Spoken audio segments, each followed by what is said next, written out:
primo dato importante è che abbiamo ricevuto tantissime risposte, segno di attenzione al tema della vaccinazione. Il secondo è che la stragrande maggioranza degli anziani e delle anziane che hanno risposto sono favorevoli alla vaccinazione e attendono con ansia di potersi vaccinare, quindi riconoscono l'utilità e l'importanza dello strumento del vaccino per contrastare la diffusione della pandemia del virus Covid. Non solo in Veneto 9 anziani su 10 sono pronti a fare il vaccino anti-Covid, il 70% degli ultra 65enni lo renderebbe anche obbligatorio. È quanto emerge da un questionario dello SPI-CGIL regionale che ha coinvolto 2197 pensionate e pensionati.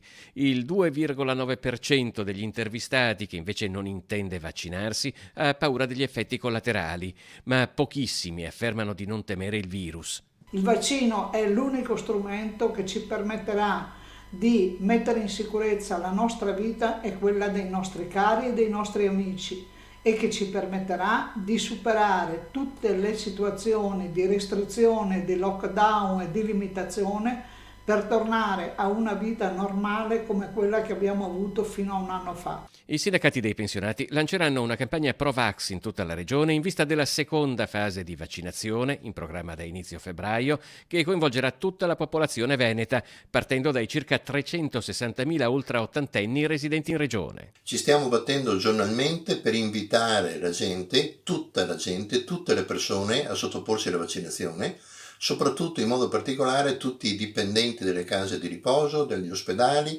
ovvero di tutte quelle figure che lavorano in strutture che danno assistenza ad altre persone più bisognose. Quindi dico anche alle forze dell'ordine, dico ai pompieri, dico alla protezione civile. Quindi il nostro forte invito è quello che tutti e bene si sottopongano a una vaccinazione.